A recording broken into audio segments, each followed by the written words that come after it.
Yesterday I have taken an example in which there was a scenario where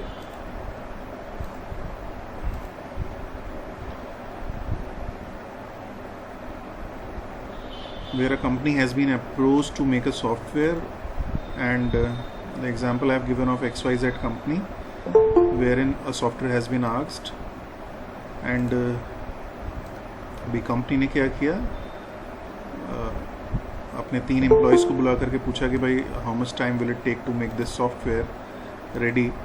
so 3 different engineers have given 3 different ideas that how much time will it take to complete the software, and finally I've asked that actually how much time will company give to the client that within that time the software will be ready. So I've given you this example, and I've also told you that in all the cases we talk about worst case scenario.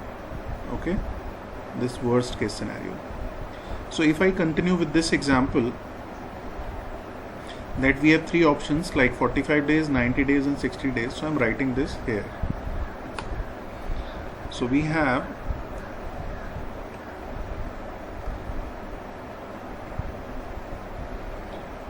45 days, 90 days and 60 days. If all the conditions are good, if there's no problem, if all things are in the proper place, then we'll be able to complete the software within 45 days, right? So this condition is called best case. Let me write it again. This condition is called best case. Okay, if conditions are not in the favor, they all are awkward, then this scenario, then it will take around 90 days to complete the software in worst to worst case. So this condition is called worst case complexity. Okay, this is base case complexity. Okay, I am reminding that why are we studying complexities, so that we can compare the logics, because abstraction says there is no internal complications are needed. Whatever internally is there inside the system, we are not concerned about it. We are directly concerned about the output which is generated by the system. But how to control the internal complexities, LOCs को कैसे control करेंगे, तो वो यहाँ से control किया जाता है. And this 60 days वाला scenario is called average case complexity. अभी इसी एग्जाम्पल को, सेम सिनेरियो को मैं एक दूसरे एग्जाम्पल से एक्सप्लेन कर रहा हूँ. Now think for linear search. Example of list. Okay, linear search आप लोगों को याद होगा, ये एक सर्चिंग मेथड है जो हमने लिस्ट वाले चैप्टर में पढ़ा था क्लास 11th में. And the idea is very simple, that we have a list and this list has some numbers in it. So I am putting some random numbers.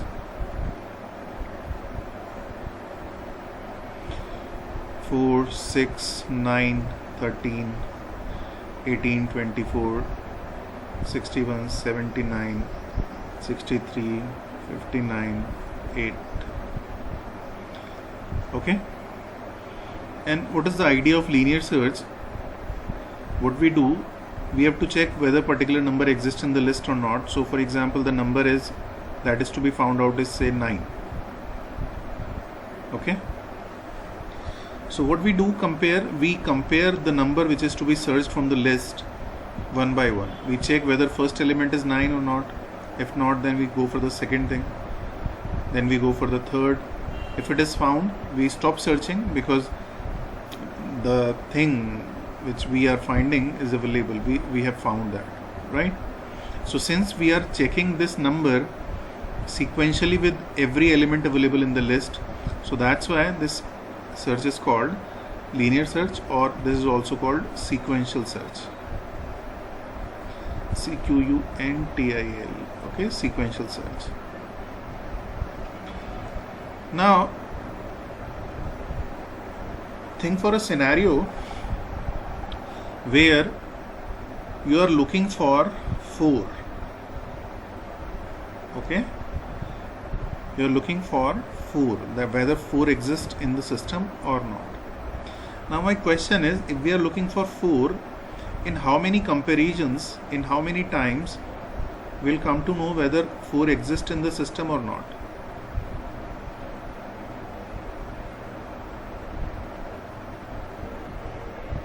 We'll come to know X exists or not. Are you getting my question? We have a list, we are searching for 4. In how many times we'll come to know that this 4 exists? So I have seen some of the answer, you people have responded 1 time. Okay, so I'm writing this answer 1 time, and the answer is correct, or the first time. Now think for a scenario where X is equal to 8. Then how much time will it take?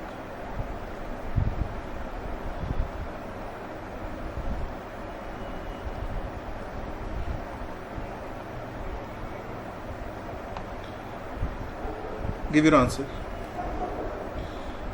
11.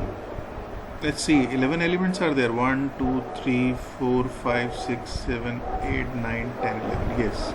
So the answer is 11. Now if I am looking for 18, X is equal to 18. So 1, 2, 3, 4, 5. The answer will be 5 times. Okay. Now I am not providing any value to X. I am not providing any value to X. These are the 3 different cases I have taken. Right. This is case 1, this is case 2, and this is case 3. Now I am not telling you the value of X. I do not know what is the value of X.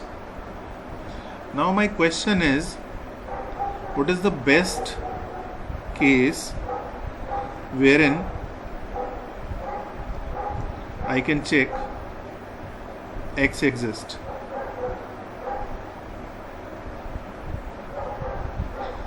What is the best case wherein I can check X exists?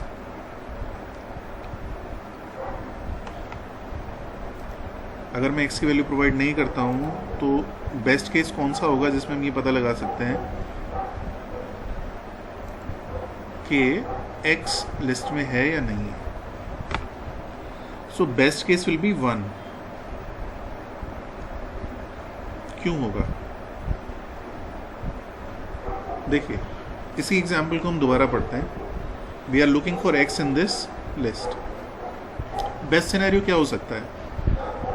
Best scenario ये हो सकता है कि आप जिसको ढूंढ रहे हैं वो पहली बार में मिले. This can be the best scenario, right. जैसे हमने एग्जाम्पल 4 लिया था कि अगर मान लीजिए हम 4 को ढूंढ रहे होते तो हमारा 4 पहली बार में मिल जाता. तो बेस्ट केस में जो आपको आंसर मिल सकता है वो क्या है? 1 टाइम, राइट. अब आपने X को ढूंढना शुरू किया तो इस लिस्ट में वर्स्ट केस में कितनी बार में आपको वैल्यू मिल जाएगी? बेस्ट केस में तो 1 दिन में हो जाएगा, 1 बार में हो जाएगा. वर्स्ट केस में कितना टाइम लगेगा? You know the answer. 11 time चलने में आपको कंपल्सरीली पता चल जाएगा कि भाई X एग्जिस्ट कर रहा है या नहीं कर रहा है. और अगर आपकी एवरेज टाइप की किस्मत है तो कहीं 1 से लेकर के 11 के बीच में कहीं आपको पता चल जाएगा कि X एग्जिस्ट करता है या नहीं करता है, राइट. तो हम जब भी सिनेरियो सर्चिंग करते हैं तो हम हमेशा वर्स्ट केस को लेते हैं कि वर्स्ट केस में कितनी बार में पता चलेगा. अभी यहाँ पर मैंने लिखा बच्चों 11. अभी 11 मैंने क्यों लिखा? Because the size of the list is 11. If the size of list is more than 11, say 20, then what will be the worst case complexity of linear search for finding x. Great. If it is, the list is of 100 elements, obviously the worst case complexity will be 100. And what will be the best case for a list of 100 elements? 1. Right? इसका मतलब ये हुआ कि जब भी हम worst case scenario की बात करेंगे, लीनियर सर्च के वर्स्ट केस सिनेरियो के बारे में, तो इसकी कॉम्प्लेक्सिटी n होगी और वर्स्ट केस सिनेरियो को कैपिटल O से डिनोट किया जाता है, इसलिए इसका लीनियर सर्च का जो कॉम्प्लेक्सिटी है वो क्या है? ON लिखा जाएगा इसको, कैपिटल O, बिग O बोला जाता है इसको, इट्स कॉल्ड बिग O, और इस पूरे को बिग O नोटेशन बोला जाता है, राइट? तो लीनियर सर्च की कॉम्प्लेक्सिटी क्या होगी? लीनियर सर्च की कॉम्प्लेक्सिटी होगी ON, ऑलराइट? अब मान लीजिए हम फिर से उस एग्जाम्पल पे आते हैं जो हमने शुरू में लिया था कि भाई कितने दिन लगेंगे। एक बात और है बच्चों, इस कॉम्प्लेक्सिटी को टाइम कॉम्प्लेक्सिटी भी कहा जाता है। ये जो बिग O है that is also called time complexity, और किसी भी एल्गोरिथम को चेक करने के लिए यही टर्म यूज़ की जाती है, जिसको हम बोलते हैं टाइम कॉम्प्लेक्सिटी, राइट? किसी का एल्गोरिथम अच्छा है या नहीं, जब तुम लोग मान लीजिए तुम डेवलपमेंट करते हो या सॉफ्टवेयर इंजीनियर बनते हो, तो कोई प्रॉब्लम इसी तरह से तुम लोगों को दी जाएगी कि see this is a problem, tell me what logic you are going to implement. तो वो आपसे लॉजिक नहीं पूछेंगे, दे विल नॉट आस्क कि आप उसके अंदर क्या लिखेंगे, बोलेंगे आप अपने एल्गोरिथम की कॉम्प्लेक्सिटी बताइए हमें कितनी है। तो अगर कहा कि सर मेरी कॉम्प्लेक्सिटी तो n है, ON है मेरी कॉम्प्लेक्सिटी, किसी दूसरे ने बोला कि सर मेरी कॉम्प्लेक्सिटी जो है वो n log n है मान लीजिए, राइट? किसी ने कहा सर मेरी कॉम्प्लेक्सिटी n² है, ऑलराइट? तो इससे कंपेयर किया जाएगा कि जिसकी वर्स्ट केस कॉम्प्लेक्सिटी सबसे कम होगी उसी लॉजिक को अच्छा माना जाएगा। आई एम श्योर आप लोग को ये बात समझ में आई होगी। जिस लॉजिक की वर्स्ट केस कॉम्प्लेक्सिटी सबसे कम होगी उसी लॉजिक को अच्छा माना जाता है। मैं एक एग्जांपल लेता हूँ जिससे आपको ये बात पूरी तरह समझ में आएगी। मान लीजिए किसी टीचर ने या किसी सॉफ्टवेयर डेवलपर ने अपने 2 एम्प्लॉयज़ को बुलाया, 2 इंजीनियर्स को बुलाया, या मान लो मैंने ही, टीचर ने 2 बच्चों को बुलाया, बोला कि बच्चों सर्चिंग करनी है, okay, searching is to be done, बोलो कौन करेगा सर्चिंग और क्या एल्गोरिथम लगाओगे। तो 2 स्टूडेंट हैं मान लीजिए, A और B, सर्चिंग करनी है, राइट? तो एक ने कहा कि सर मैं सर्चिंग कर लूँगा, आप बताइए किस में सर्च करना है। तो उन्होंने कहा लिस्ट है n एलिमेंट्स का, इसमें सर्च करना है। पहले बच्चे ने कहा सर मैं लीनियर सर्च लगाऊंगा, ऑलराइट? तो उसने, टीचर ने कहा ठीक है लीनियर सर्च लगाओगे, कितनी बार में आंसर दोगे? उसने कहा सर मैं ON टाइम्स में आंसर दूंगा आपको। ON टाइम का मतलब क्या हुआ बच्चों? n टाइम्स में, अगर इस लिस्ट का साइज 100 है तो मैं आंसर मैक्सिमम 100 टाइम में दे दूंगा। अगर इस लिस्ट का साइज 500 है, यानी 500 एलिमेंट्स में से ढूंढना है, तो मैं 500 टाइम में आंसर दे दूंगा, वर्स्ट टू वर्स्ट केस में। टीचर ने दूसरे बच्चों को बुलाया कि आप बताइए क्या करेंगे। उसने कहा सर मैं बाइनरी सर्च लगाऊंगा। आप लोगों ने पढ़ा होगा 11th में, binary search is faster than linear search, alright? तो टीचर ने पूछा भाई आपके जो सर्च है, आपका जो बाइनरी सर्च है, इसकी कॉम्प्लेक्सिटी क्या है? तो उसने कहा सर मेरी जो कॉम्प्लेक्सिटी है वो log n है। आप लोग मैथ्स वाले हैं, आई एम श्योर, मेरी मैथ्स तो काफ़ी ख़राब है। log n जो होता है वो n से बड़ा होता है कि छोटा होता है? थोड़ा बताना मुझे ज़रा। log n is greater than और लेसर देन n?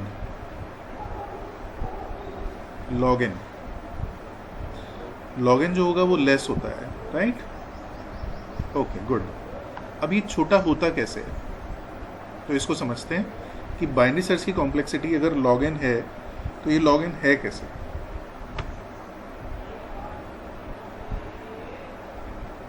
पहली बात, अगर हम बाइनरी सर्च परफॉर्म करते हैं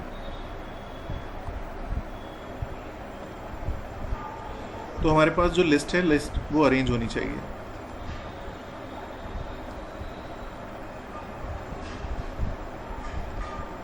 ओके, तो हमने एक लिस्ट ले ली।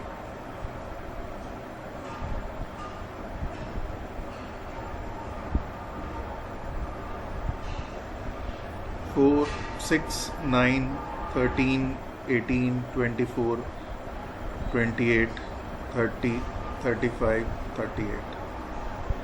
ओके, 1 2 3 4 5 6 7 8 9, एक और ले लेते हैं 10। Okay, so we have 10 elements. If we have to search according to linear search, then it will take log n complexity, right? The complexity of the algorithm will be log n.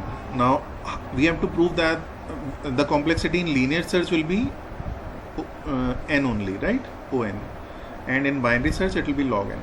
So let's see कि ये कैसे कर सकते हैं। यहाँ पे ध्यान से समझना बच्चों, यहाँ पर जो हमारा साइज है that is 10, all right? And I am looking for some number x. Now what is the best case in this binary search? Best case ये होगा कि 10 का आधा होता है 4, ठीक है?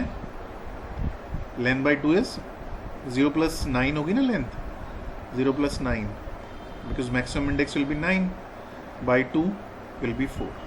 All right, 0 1 2 3 4. For example, we are looking for 24. X is 24. So the best case will be कि पहली बार में मिल गया और हमारा काम खत्म। तो best case will be 1. Average case के बारे में बात नहीं कर रहे हैं। अब मान लीजिए अभी हमारे पास 10 एलिमेंट्स है जिसमें हमें सर्च करना है, साइज 10 है। अब हम 24 के अलावा कुछ ढूंढ रहे हैं, पता नहीं क्या ढूंढ रहे हैं, क्योंकि हमें वर्स्ट केस कॉम्प्लेक्सिटी निकालनी है। अब हम x को सर्च कर रहे हैं। हमारा तरीका बहुत सिंपल है कि हम लिस्ट को 2 पार्ट्स में डिवाइड कर देते हैं और फिर ये देखते हैं कि हम जिस भी एलिमेंट को ढूंढ रहे हैं वो फर्स्ट हाफ में मिलेगा या सेकंड हाफ में मिलेगा। मैं थोड़ा सा हाइपोथेटिकल बात कर रहा हूँ। ये जब साइज 10 है तो हमें कितने एलिमेंट्स में सर्च करना है? 10 एलिमेंट्स में, 0 से लेकर के 9 इंडेक्स तक सर्च करना है। फिर हम एक मिडिल एलिमेंट निकाल लेते हैं, जैसे हमारे केस में हमने 24 निकाल लिया। अब जिस भी एक्स को हम ढूंढ रहे हैं, either it will come on the left hand side और on the right hand side. जहाँ पे भी आएगा, नेक्स्ट टाइम जो हमारी सर्च होगी, जो हमारा साइज था, जो 10 था, वो बाई 2 रिड्यूस होकर के अप्रॉक्सीमेटली 5 हो जाएगा। It's not will be 5, it will be lesser than 5, but हम एक सिंपल कॉन्सेप्चुअल बात करते हैं, 5 हो जाएगा, क्योंकि इसके आधे एलिमेंट चले जाएंगे, क्योंकि अगर फर्स्ट हाफ में है तो ये वाले चले जाएंगे, सेकेंड हाफ में है तो शुरू वाले एलिमेंट चले जाएंगे। सो नेक्स्ट टाइम कितने रह जाएंगे? 5। अगली बार जब हम सर्च करेंगे तो हम 5 का हाफ करेंगे और हम केवल 2 एलिमेंट्स में सर्च करेंगे। कैसे? मान लीजिए यहाँ पे एलिमेंट मिल रहा है और हमने मिडिल एलिमेंट यहाँ निकाला, तो या तो हम इन दोनों में सर्च करेंगे अगर मैच नहीं हो रहा है, या फिर इसमें सर्च करेंगे। हालांकि यहाँ तो एक ही बचा है, पर हो सकता है इसको हम एग्जैक्टली इस कैलकुलेशन के हिसाब से चलते हैं तो इसको हम 2 मान लेते हैं, तो नेक्स्ट टाइम हमें 2 पे पता चल जाएगा। नेक्स्ट टाइम जब हम 2 में ढूंढेंगे तो फिर उसका आधा करेंगे, मतलब 1, क्योंकि हम हर बार आधा करते रहते हैं अपनी सर्च को। पहले 10 में से ढूंढना है, फिर 5 में से, फिर 2 में से, फिर 1 में से। जब हमारे पास केवल एक ही एलिमेंट रह जाएगा मैच करने को, तो या तो ये x के बराबर होगा या फिर ये x के बराबर नहीं होगा। ऑलराइट, यानी हमारी सर्च यहाँ पे ख़त्म हो गई। कितनी बार में सर्च ख़त्म हुई? 1 2 3 बार। अगर हम बाइनरी सर्च की बात करते हैं तो 10 एलिमेंट्स की लिस्ट में 3 बार में हमें वर्स्ट केस में आंसर मिल जाएगा। राइट, इसको थोड़ा सा और एक्सटेंड करता हूँ मैं। मान लीजिए मेरे पास 32 एलिमेंट्स हैं। अब आप मुझे बताइए कि वर्स्ट केस में कितनी बार में मुझे आंसर मिल जाएगा।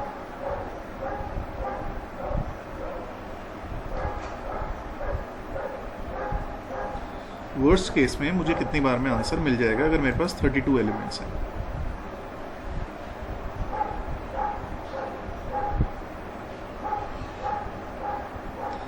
पांच बार में आस्था और आर्यन के हिसाब से, Mamta, Niranjani, others are also answering. Do check. करना क्या है, बहुत सिंपल है। 32 को डिवाइड करो। पहली बार जब चलोगे 16 रह जाएंगे एलिमेंट्स, दूसरी बार में 8 रह जाएंगे, तीसरी बार में 4 रह जाएंगे, चौथी बार में 2 और फिफ्थ टाइम में 1 एलिमेंट। जब हम 1 से 1 को कंपेयर करते हैं तो हमें पता चल जाता है कि एलिमेंट मिला या नहीं मिला। 5 टाइम में हमें आंसर मिल जाएगा। Right answer is 5 times. Now let's write this. When n is equal to 32, the answer we are getting is 5. All right. Now I have to prove that the complexity of this is log n. So if n is 32, so I can write log 32. All right. Log 32 because n is 32. And same thing I can write log 2 to the power 5। 32 को मैं लिख सकता हूँ 2 to the power 5। यहाँ पर जब हम log की बात करते हैं बच्चों तो हम बेस 2 की बात करते हैं, ठीक है, log बेस 2। इसको हम लिख सकते हैं 5 log 2, ठीक है। log 2 to the power 5 को हम लिख सकते हैं 5 log 2, और 5 log 2 बेस 2 कितना होता है, 1। तो आंसर आया 5।